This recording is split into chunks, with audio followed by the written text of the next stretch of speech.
کیا آپ جانتے ہیں کہ لیجنڈری کامیڈین رنگیلا کی فلم انسان اور گدھا میں ایسا کیا تھا کہ بھٹو صاحب نے اس پر پابندی لگا رکھی تھی، لیکن جنرل ضیاء کے مارشل لاء کے بعد اس فلم کو فخریہ پیش کیا گیا۔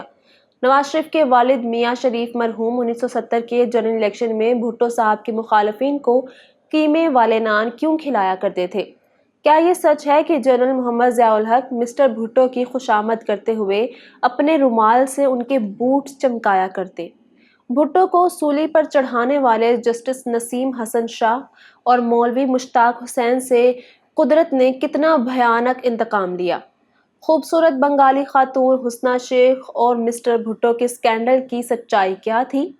بھٹو صاحب نے شرارت کرتے ہوئے مولانا فضل الرحمان کے والد مفتی محمود کو شراب کیوں پلائی؟ اور ہاں، پھانسی کے بعد ذوالفقار علی بھٹو کو برہنہ کر کے ان کے جسم کی تصاویر اور فوٹیجز کس کے حکم پر اور کیوں بنائی گئیں؟ آج کی ویڈیو میں قائد عوام اور فخر ایشیا کہلائے جانے والے پاکستان کے پاپولر وزیر اعظم ذوالفقار علی بھٹو کے ایسے ہی 20 فیکٹس شیئر کیے جائیں گے جو ان کے ساتھ دفن ہو گئے۔ آپ دیکھ رہے ہیں الیکشن باکس اور میں ہوں کنزا فرمان۔ میرے انسٹا اکاؤنٹ کا لنک آپ کو ڈسکرپشن میں مل جائے گا۔ So let's begin. Benazir Bhutto بتایا کرتی تھیں کہ ان کے والد سنی مسلمان جبکہ والدہ اکثر ایرانیوں کی طرح شیعہ مسلک سے تھیں۔ میں 8-9 سال کی تھی تو میری والدہ کو کاپی کرتے ہوئے سیاہ لباس پہن کر محرم کی مجالس میں جایا کرتی۔ ایک روز بینظیر بھٹو اپنی والدہ کے ساتھ ٹرین کے ذریعے کراچی سے لاڑکانہ جا رہی تھیں۔ اس موقع پر بیگم نصرت بھٹو نے اپنے بیگ سے سیاہ رنگ کا برقع نکالا اور بینظیر کو اس میں لپیٹ کر بولی، اب تم بچی نہیں رہی۔ محترمہ بتاتی تھیں کہ برقع پہن کر مجھے گھٹن محسوس ہونے لگی۔ جب بھٹو صاحب کو پتہ چلا تو وہ بولے، پنکی کو برقع پہننے کی کوئی ضرورت نہیں، کیونکہ آقائے دو عالم نے فرمایا ہے کہ پردہ تو آنکھوں کے پیچھے ہوتا ہے۔ بالی ووڈ فلم مشن مجنوں پاکستان کے جوہری پروگرام کے تناظر میں بنائی گئی۔ اس مووی کی کاسٹ میں بالی ووڈ سٹار سدھارتھ ملہوترا اور پشپا فیم ایکٹریس رشمیکا شامل ہیں۔ مشن مجنوں کے اسکرین پلے میں بھٹو صاحب کو دکھایا گیا ہے کہ وہ کیسے ڈاکٹر عبدالقدیر خان کو ہالینڈ سے بلوا کر پاکستان کا نیوکلیئر پروگرام شروع کرتے ہیں، لیکن جلد ہی جنرل محمد ضیاء الحق مارشل لاء لگاتے ہوئے انہیں گرفتار کر لیتے ہیں۔ کرپشن اور منی ایمبیزلمنٹ کے جرم میں آپ کو گرفتار کیا جاتا ہے۔ اب پاکستان کو بے ایمان پولیٹیشنز نہیں، پاکستانی آرمی چلائے گی۔ 70 کے جنرل الیکشن میں لاہور کے ایک حلقے سے پیپلز پارٹی کے بانی ذوالفقار علی بھٹو اور علامہ محمد اقبال کے فرزند ڈاکٹر جاوید اقبال کے مابین 1 to 1 مقابلہ ہوا۔ جاوید اقبال کے سپورٹرز میں ابھرتے ہوئے صنعت کار میاں محمد شریف پیش تھے۔ آپ کو یہ جان کر حیرانی ہوگی کہ پولنگ ڈے پر میاں محمد شریف نے جاوید اقبال کے ووٹرز کو لانے کے لیے بسوں کا انتظام کر رکھا تھا اور ہر پولنگ سٹیشن کے باہر میاں شریف نے دوپہر میں قیمے والے نان تقسیم کروائے۔ سید کمال نے 1973 میں انسان اور گدھا کے نام سے اردو فلم بنائی جس کا مرکزی کردار کامیڈین رنگیلا نے نبھایا تھا۔ کہانی کا اسکرین پلے کچھ یوں تھا کہ ایک گدھا انسان بن جاتا ہے، لیکن جب وہ پاکستان میں نظام حکومت دیکھتا ہے تو اللہ سے دعا کرتا ہے کہ یا رب مجھے گدھا ہی بنا دے۔ اس فلم کا ایک منظر بہت مشہور ہوا جب رنگیلا گدھوں کے ایک اجتماع سے خطاب کرتا ہے اور ان سے ویسے ہی وعدے وعید کرتا ہے جو بھٹو صاحب اپنے مشہور زمانہ جلسوں میں عوام الناس سے کیا کرتے تھے۔ سینکڑوں گدھے ڈنچو ڈنچو کرتے اور نعرے بازی کرتے، جبکہ رنگیلا بھٹو صاحب کی طرح ہاتھ ہلاتے نظر آتے ہیں۔ اس فلم پر بھٹو نے پابندی لگا رکھی تھی، لیکن جنرل ضیاء کے مارشل لاء کے بعد اس فلم کو نہ صرف سنیما گھروں میں ریلیز کیا گیا بلکہ یہ فلم ٹی وی پر بھی دکھائی جاتی رہی۔ پیپلز پارٹی کے بانی رہنما ڈاکٹر مبشر حسن بتاتے تھے کہ پرائم منسٹر بھٹو کافی پی رہے تھے کہ اچانک کافی ان کے جوتوں پر گر گئی۔ ایسے میں chief of army staff general Zia الحق نے اپنا رومال نکال کر بھٹو صاحب کے ایک جوتے سے کافی صاف کی۔ جب بھٹو صاحب کا ایک جوتا اچھے سے صاف ہو گیا تو انہوں نے اپنا دوسرا جوتا آرمی چیف کے آگے بڑھا دیا کہ اسے بھی چمکاؤ۔ خیر، دروغ بر گردن راوی۔ اس واقعے میں کتنی صداقت ہے اور کتنا جھوٹ، یہ تو کوئی نہیں جانتا۔ مسٹر بھٹو کی بایوگرافی پر لکھی گئی جتنی بھی کتابوں کو کھنگالا جائے، ہر ایک کتاب میں ان کی شراب نوشی کے واقعات ضرور ملتے ہیں۔ اور ویسے بھی بھٹو صاحب کوئی ڈرپوک اور کمزور لیڈر تو تھے نہیں کہ یہ سب کچھ چھپ چھپا کے کرتے۔ وہ تو اپنے جلسوں میں اعلان کہا کرتے تھے کہ ہاں میں شراب پیتا ہوں لیکن میں غریبوں کا خون نہیں پیتا۔ ایک سیاسی لطیفہ یہ بھی مشہور ہے کہ ذوالفقار علی بھٹو نے اپنے مخالفین مفتی محمود اور شاہ احمد نورانی سے کہا تھا کہ میرے شراب پینے پر تمہیں کیوں پیٹ میں مروڑ اٹھتی ہے؟ کیا میں نے کبھی تمہارے حلوہ خانے پر تنقید کی ہے؟ گجرانوالہ کے ایک جالے نے کسی جلسے میں ذوالفقار علی بھٹو کو مخاطب کرتے ہوئے کہا، بھٹو صاحب کیا آپ کو یاد ہے آپ الیکشن سے پہلے میرے گھر آئے تھے؟ بھٹو نے برجستہ جواب دیا، ہاں مجھے تو یہ بھی یاد ہے کہ تم نے ٹھنڈی چائے پلائی تھی۔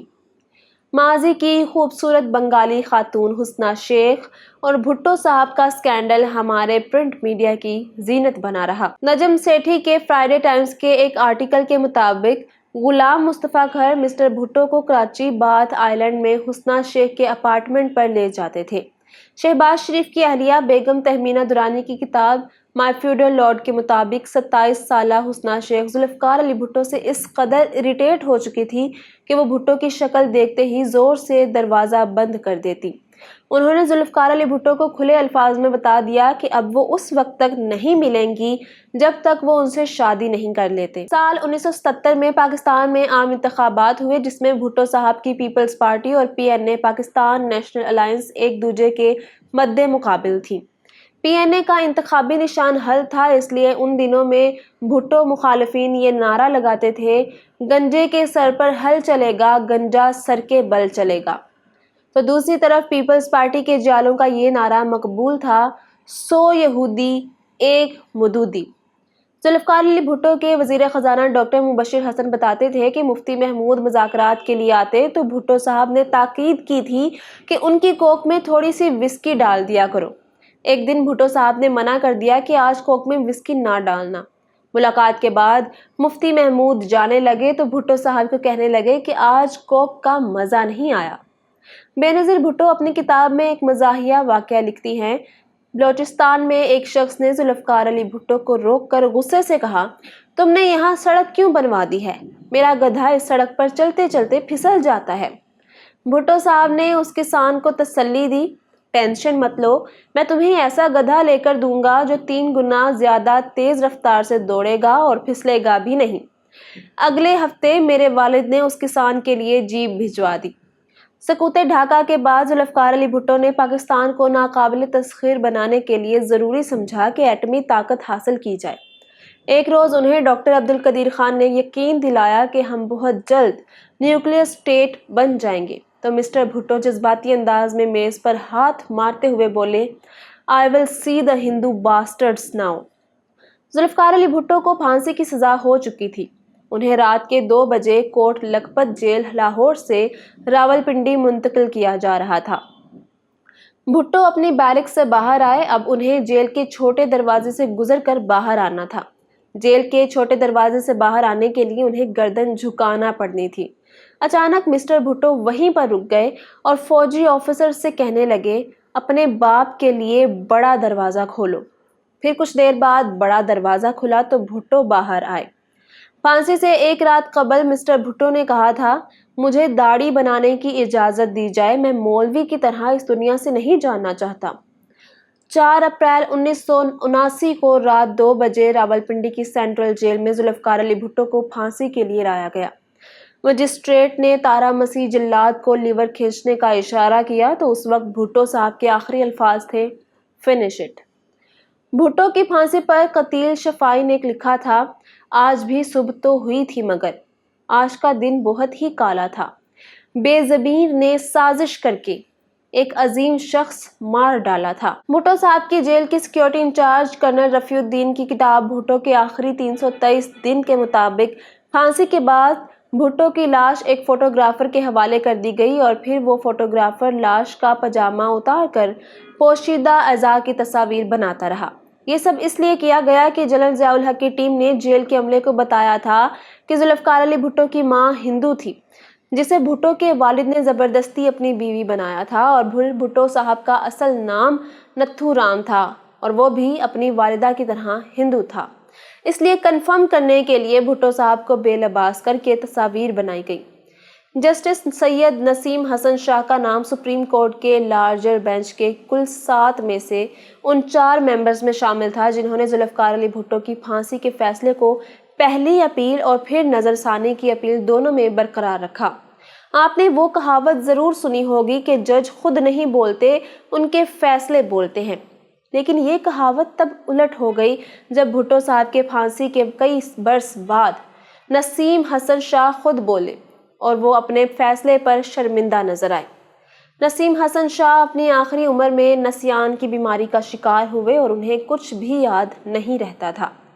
بھٹو صاحب کی پھانسی کے ایک اور اہم کردار جسٹس مولوی مشتاق حسین تھے۔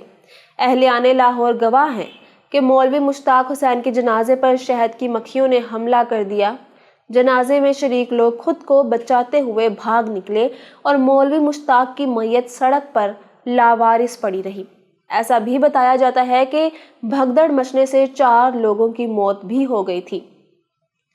ذوالفقار علی بھٹو کی والدہ خورشید بیگم کے حوالے سے طرح طرح کے دعوے کتابوں میں تحریر ہیں۔ ایسا لکھا گیا ہے کہ خورشید بیگم اصل میں ہندو مذہب سے تعلق رکھتی تھیں اور ان کا نام لکھن بائی تھا۔ لکھن بائی پنڈت موتی لال نہرو کی بہت قریبی سمجھی جاتی تھیں۔ سر شاہ نواز بھٹو انہیں وہاں سے اپنے پاس لے آئے اور ان سے شادی کر لی۔ ذوالفقار علی بھٹو فوجی صدر فیلڈ مارشل ایوب خان کے وہ اکلوتے منسٹر تھے جو سکندر مرزا کی کیبنٹ میں کام کر چکے تھے۔ ان دنوں میں بھٹو صاحب ایوب خان کو ڈیڈی کہا کرتے تھے۔ معاہدہ تاشقند کے بعد بھٹو ایوب تعلقات میں بگاڑ آ گیا اور یوں ذوالفقار علی بھٹو نے پاکستان پیپلز پارٹی کی بنیاد رکھی۔ ذوالفقار علی بھٹو کی عمر ابھی 13 سال تھی کہ ان کی شادی اپنی کزن شیریں امیر بیگم سے کر دی گئی۔ بھٹو کے مطابق شادی کے لیے رضامند کرنے کے لیے گھر والوں نے مجھے کرکٹ سامان سے بھرے 2 بیگ دیے۔ میری شادی کی رسم ہوئے ابھی چند منٹ ہی گزرے ہوں گے کہ میں نے بیٹ بال اٹھایا اور باہر کرکٹ کھیلنے چلا گیا۔ ذوالفقار علی بھٹو کی دوسری شادی 8 ستمبر 1951 کو ایرانی نژاد نصرت اصفہانی سے ہوئی۔ یہ دونوں کی لو میرج تھی۔ بھٹو صاحب نے نصرت اصفہانی کو پہلی بار ممبئی میں دیکھا تھا اور ان سے پہلی ہی نظر میں پیار ہو گیا۔ اس کے چند روز بعد کراچی کی ایک برتھ ڈے پارٹی میں ذوالفقار علی بھٹو نے نصرت اصفہانی کو آئس کریم لا کر دی اور وہیں موقع ملتے ہی پرپوز کر دیا۔ بھٹو صاحب کو سیاست میں لانے کا کریڈٹ ان کی اہلیہ نصرت اصفہانی کو جاتا ہے اور انہی کی سفارش پر صدر سکندر مرزا نے بھٹو کو اپنی کیبنٹ میں وزیر بنایا تھا۔ یاد رہے کہ صدر سکندر مرزا کی اہلیہ ناہید بیگم اور محترمہ نصرت بھٹو دونوں آپس میں کزنز تھیں۔ ذوالفقار علی بھٹو موسیقی کے بھی بہت دل دادا تھے۔ وہ اکثر ایوان وزیر اعظم میں خصوصی محافل سجا کر پٹھان خان سے سرائیکی قافیاں سنتے۔ بھٹو صاحب اپنی خوش لباسی کی وجہ سے یوتھ میں بے حد مقبول تھے۔ ایک دور تھا کہ جب پاکستان میں بھٹو کٹ والا ہیئر سٹائل بہت مقبول ہوا کرتا تھا۔ آئی ہوپ آپ ہماری آج کی ویڈیو کو پسند کرتے ہوئے اپنے دوست احباب اور ہم خیال لوگوں تک شیئر کریں گے۔ ذوالفقار علی بھٹو کی پوتی فاطمہ بھٹو پر ایکسکلوسیو ڈاکیومنٹری دیکھنے کے لیے آپ یہاں اوپر کلک کر سکتے ہیں۔ جنرل نیازی کی بائیوگرافی کے لیے یہاں نیچے اور آپ کو جنرل ضیاء الحق کے فیکٹس یہاں ملیں گے۔ الیکشن باکس سبسکرائب کر لیں۔ ملتے ہیں کسی نئے ایپیسوڈ میں۔ اپنا خیال اور مجھے دعاؤں میں یاد رکھیں۔ اللہ حافظ و ناصر۔